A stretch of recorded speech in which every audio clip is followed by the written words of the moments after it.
Hola a todos, en este vídeo vamos a resolver el examen de septiembre de 2024.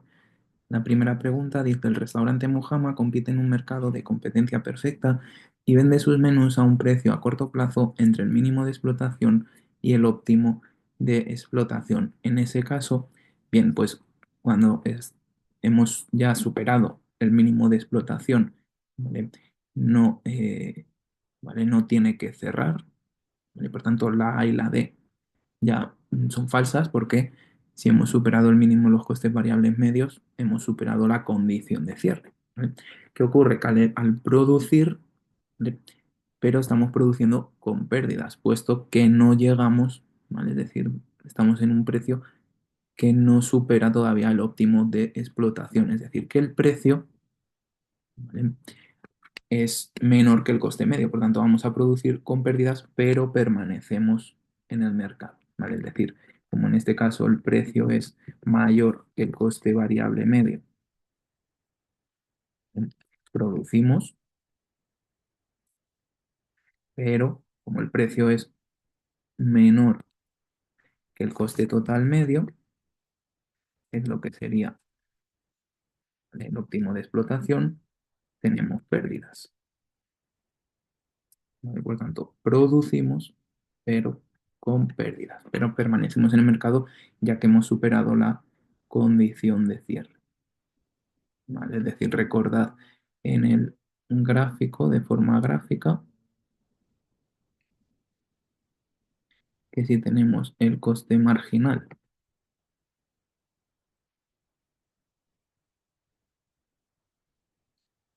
el coste variable medio, ¿vale?, y el coste total medio, este era el precio mínimo de venta, es decir, por debajo de este precio cerramos, no producimos, ¿vale? Y luego entre ese mínimo del coste variable medio, ¿vale?, es decir, aquí la condición de cierre. Es decir, ahí, aquí en este del mínimo, ¿vale? Desde cero al mínimo de los costes variables medios, cerramos. Entre el coste variable medio, bueno, ya en adelante, es decir, que si tenemos en cuenta ya de aquí, ¿vale?, del mínimo de los costes variables medios en adelante, lógicamente producimos, ¿vale? Pero si es entre el coste variable medio y el total medio, el beneficio va a ser negativo. Justo en este punto, si el precio coincide con el total medio, el beneficio va a ser nulo y ya de ahí en adelante el beneficio va a ser positivo. Por tanto, si nos dicen que estamos entre el coste variable medio, en el corto plazo, entre el mínimo de explotación y el óptimo de explotación, es decir, un precio ahí, produciremos, ¿vale?, porque ya hemos pasado la condición de cierre, pero tendremos pérdidas, tendremos beneficio negativo. Por tanto, producimos con pérdidas, pero permanecemos en el mercado.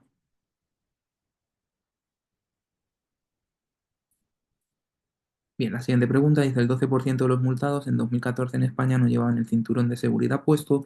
Si de eso inferimos que es más fácil que te multen llevando el cinturón que no llevándolo, ya que el 88% de los multados llevaban el cinturón, estamos cometiendo un error debido a la tasa base,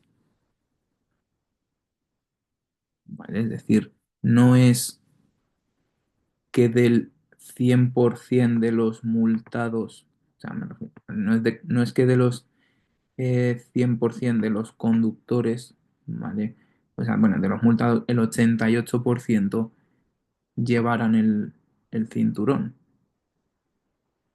¿vale? Sino que el 12% no lo llevaban, ¿vale? Pero luego habrá más, ¿vale? Habrá más causas de multa, ¿vale? Es decir, estamos cambiando la tasa base, ¿vale? Lo que nos dice esta afirmación de la DGT es que todos los multados, ¿vale?, de todos los multados, el 12% lo fue por no llevar el cinturón, ¿vale? Pero habrá más motivos, drogas, conducción temerario, ¿vale? Etcétera.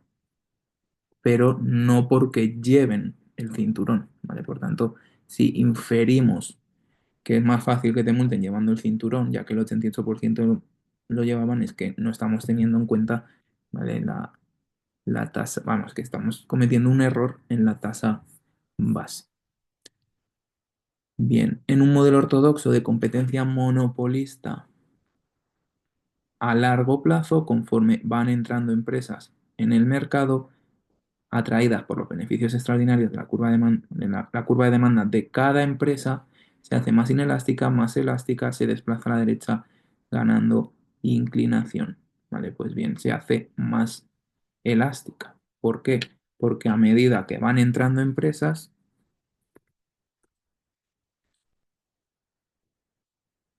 hay más sustitutos en el mercado. ¿Vale? Por tanto, la demanda se hace menos inelástica o más elástica, que es lo mismo. Por tanto, se hace más plana. ¿Vale? Recordad que uno de los factores que determinaban la elasticidad de la demanda era la cantidad de sustitutos. Si yo tengo más fácil cambiar de empresa, ¿vale? O cambiar de producto que sea un sustituto cercano, ¿vale? Pues si sube el precio, lógicamente podré cambiar más fácil de producto, ¿vale? Y por tanto no estaré tan atado, entre comillas, a ese bien o servicio, ¿vale? En cambio, si no hay sustitutos, ¿vale? Pues lógicamente será más difícil que cambie de opción, ¿vale? Por tanto, será una demanda más inelástica, ¿vale? Pero en este caso, conforme van entrando empresas, por tanto, tenemos sustitutos cercanos y por tanto la demanda se hace más elástica.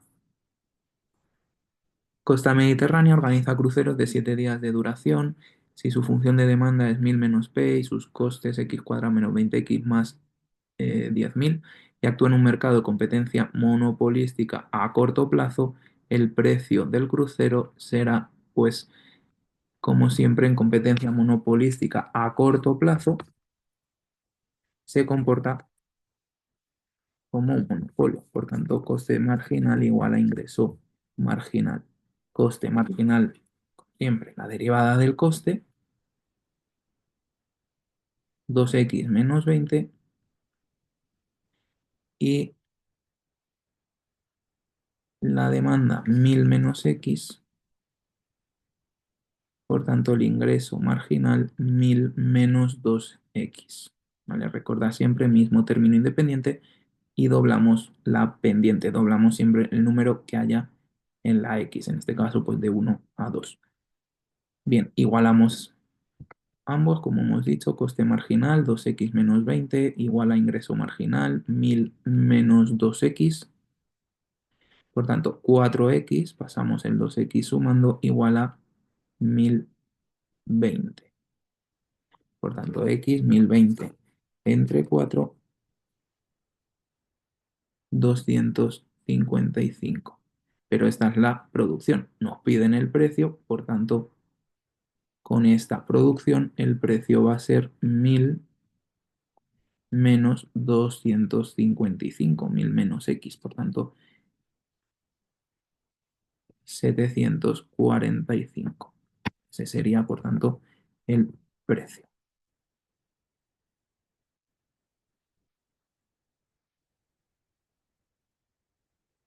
Cuando Gmail ofrece correo electrónico gratuito a los consumidores con el objetivo de personalizar anuncios que pueden ir acompañando los mensajes electrónicos de los usuarios, se trata de un ejemplo de,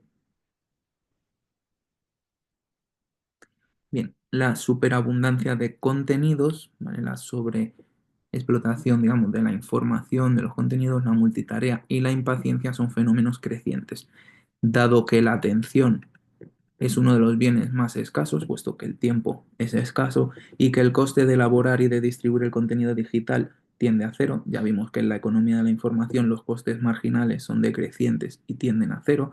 Resulta factible, por tanto, la emergencia de un modelo de negocio basado en la intermediación.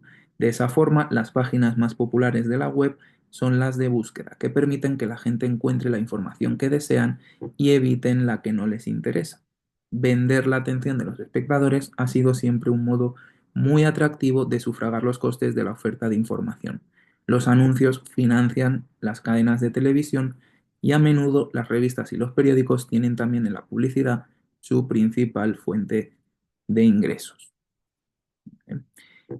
La publicidad funciona porque explota determinadas regularidades estadísticas.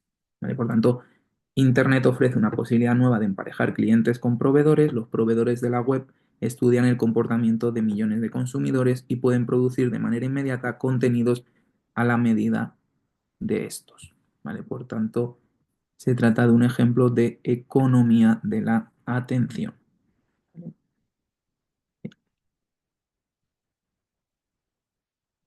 Para que la demanda de habitaciones de hotel y la demanda de habitaciones en alojamientos rurales sean sustitutos, es preciso, bien, pues que cuando aumente la renta, y cuando aumente la renta no nos interesa, porque recordad que la renta era la elasticidad renta y los bienes eran normales o inferiores.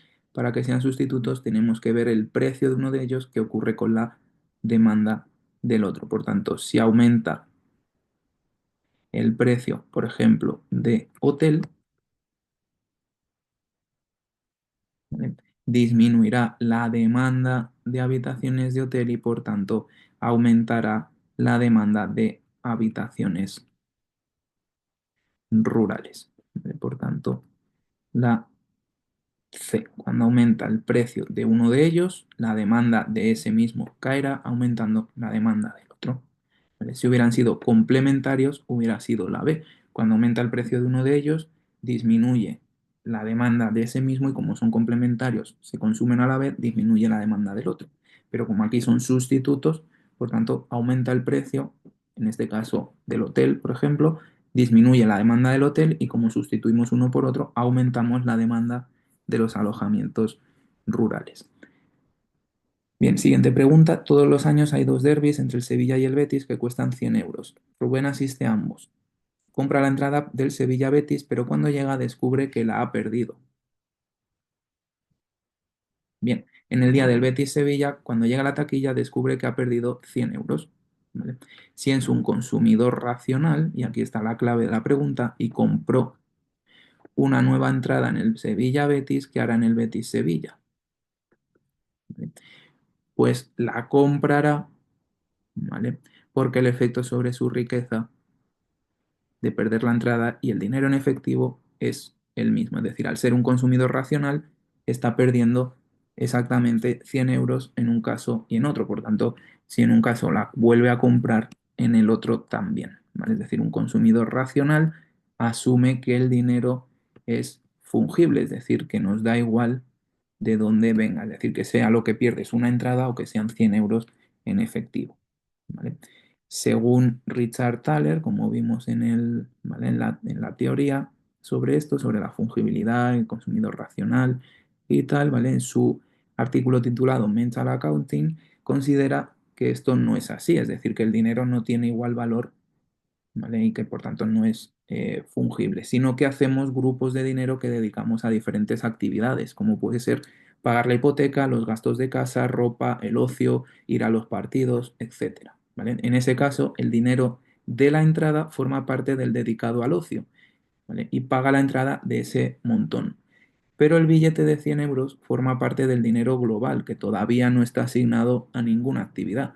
Entonces, aunque comprara, ¿vale? la entrada en el primer caso, cuando perdió ¿vale? compró de nuevo la entrada, cuando pierde 100 euros, a lo mejor no la compra, según este punto de vista, ¿vale?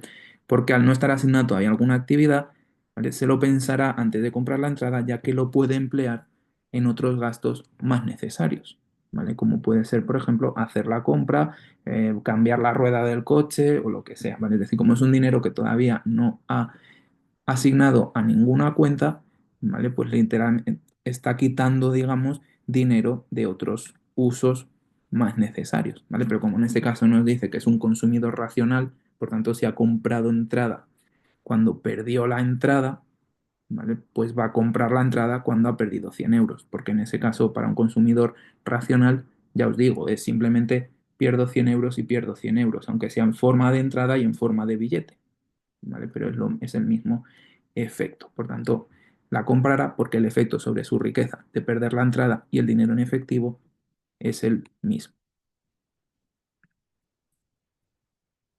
Bien, el número de empresas que compiten en un mercado oligopolístico, ¿vale? Dice, es muy elevado, reducido, solo una empresa da igual. Bien, pues oligopolio reducido, ¿vale? Y si fuera, y los ejemplos que hemos visto de oligopolio precisamente son duopolio, es decir, dos empresas, ¿vale? En competencia perfecta, muy elevado, en monopolio, solo una empresa, ¿vale? Y oligopolio reducido. Bien, los moteles del estado de Nueva York ofrecen habitaciones muy similares, homogéneas y precio aceptante. ¿En qué situación todos los moteles ofrecerán necesariamente el mismo número de habitaciones? Bien, pues en el equilibrio a largo plazo, ya que en el equilibrio, ¿vale? A corto plazo puede haber diferente estructura de costes, ¿vale? Y por tanto no se ofrece la misma cantidad, porque lógicamente para un precio de mercado dado, dependiendo la función de coste marginal, como el coste, la estructura de costes es diferente, el coste marginal será diferente, no se ofrece la misma cantidad. Pero a largo plazo lo que hemos visto es que es la misma estructura de costes. Por tanto, todas las empresas que queden a largo plazo en competencia perfecta ofrecen la misma cantidad, ¿vale? Por tanto, en el equilibrio a largo plazo se ofrecerá siempre el mismo número, en este caso, de habitaciones. Bien, compañías como Free Markets o Arriba conectan online a las empresas con proveedores de componentes a través de un sistema de licitación electrónica transparente e interactivo. Estos pujan interactivamente reduciendo sus precios y ampliando las condiciones de su oferta, ¿vale? Para hacerse con el contrato de suministro. Pues bien, esto simplemente, como vimos, era una reducción de los costes de aprovisionamiento que caracterizaba a toda ¿vale? A cualquier tipo de empresa red. Ana y María han hecho el trabajo fin de grado de turismo. Ana ha sacado un 7, mientras que María tiene un 8. Si la función de valor para ambas es x entre 2 para ganancias y 2x para las pérdidas, Ana esperaba sacar un 5 y María un 9, basándonos en la Prospect Theory. ¿Cuál de las dos se sentirá mejor?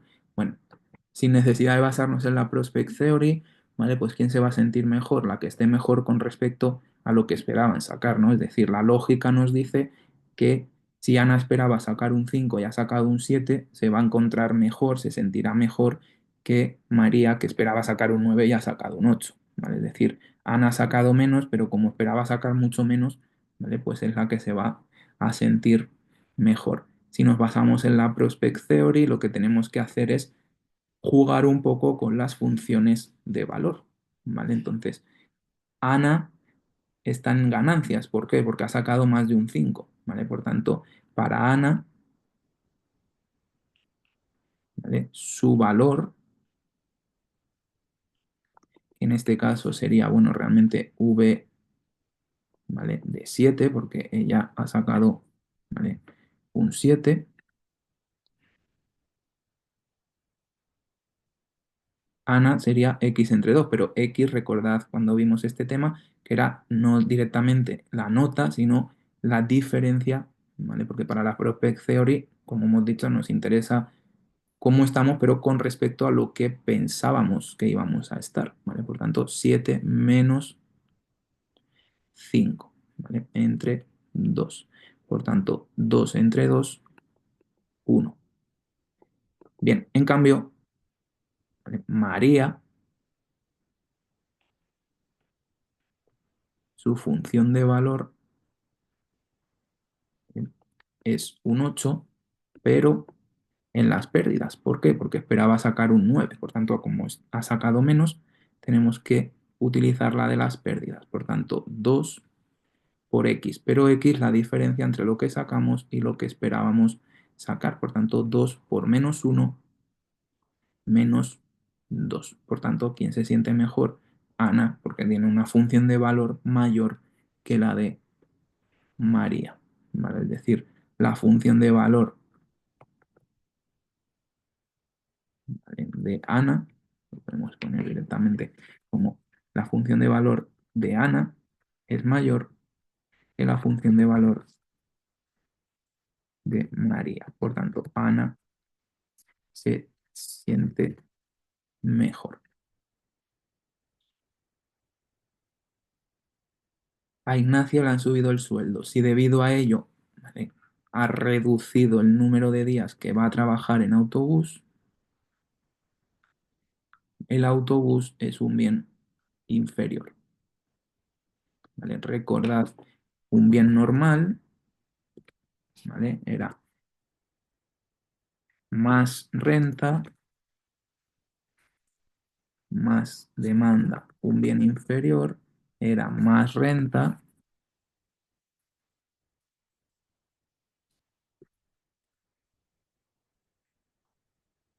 menos demanda. Por tanto, en este caso estamos viendo que si le han subido el sueldo es más renta, ¿vale?, y menos demanda. Reduce el número de días que trabaja en autobús. Por tanto, un bien inferior, ¿vale? Más renta, menos demanda.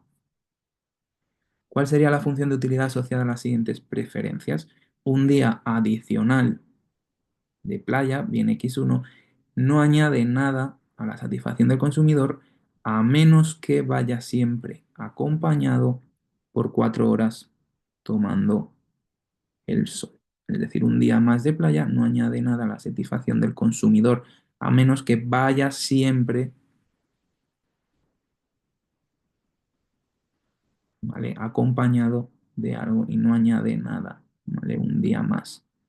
Bien, pues esto es literalmente la definición de complementarios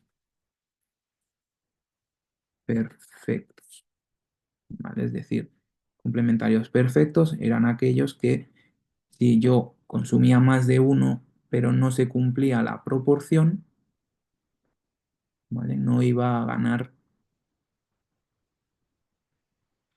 bienestar, no iba a ganar, no iba a superar la curva de indiferencia inicial, digamos, ¿vale? Entonces, quiere decir que si en los complementarios perfectos recordad que el equilibrio era, ¿vale?, en el vértice, ¿no? Por tanto, si x1 es la playa, ¿vale?, y 4 horas tomando el sol, por tanto, x2 horas de sol, en este caso, ¿vale?, son 4 horas tomando el sol, ¿vale?, por un día de playa. Entonces, si ponemos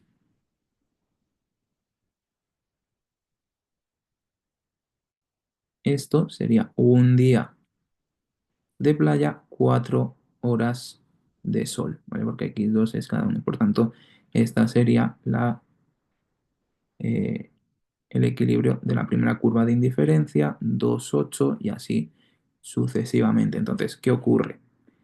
Bien, pues que si yo quiero, ¿vale?, y me sitúo en el 2 de playa, ¿vale?, pero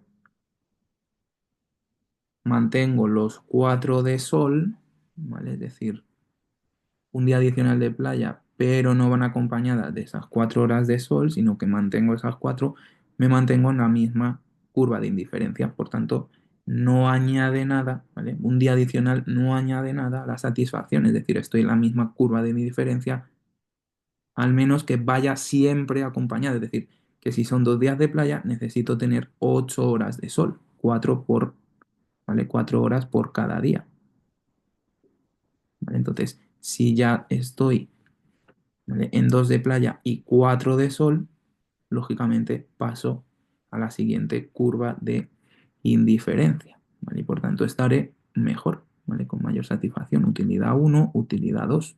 Por tanto, hasta que no se cumpla esa proporción, no gano ¿vale? Es más satisfacción. Por tanto, la única que cumple esa condición es la C, ¿vale? Recordad que siempre que tengamos, ¿vale?, la palabra mínimo, ¿vale?, min de mínimo, ¿vale?, esa va a ser siempre la complementaria perfecta. Y en este caso, ¿qué nos dice? Claro, en el equilibrio, que x1 es x2 entre 4 lógicamente. ¿Por qué? Porque si x1 es 1, es decir, un día de playa, son las horas de sol entre 4, claro, 4 entre 4, ¿no? Por tanto, si yo hago la utilidad, por ejemplo, de la primera, sería la utilidad mínimo de 1 y de 4 entre 4, que es 1, por tanto, esto es 1.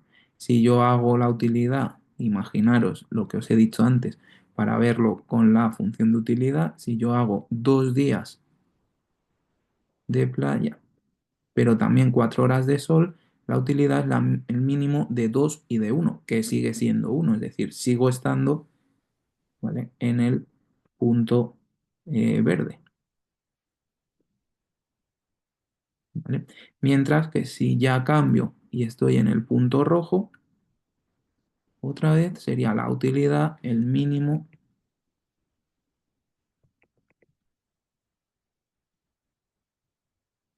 ¿vale?, de 2 y de 8 entre 4. Por tanto, de 2 y de 2 el mínimo es 2. Por tanto, ya estoy en una curva de indiferencia superior en la de utilidad 2. ¿Vale? Por tanto, esto quiere decir siempre el equilibrio que se cumple solamente en el vértice.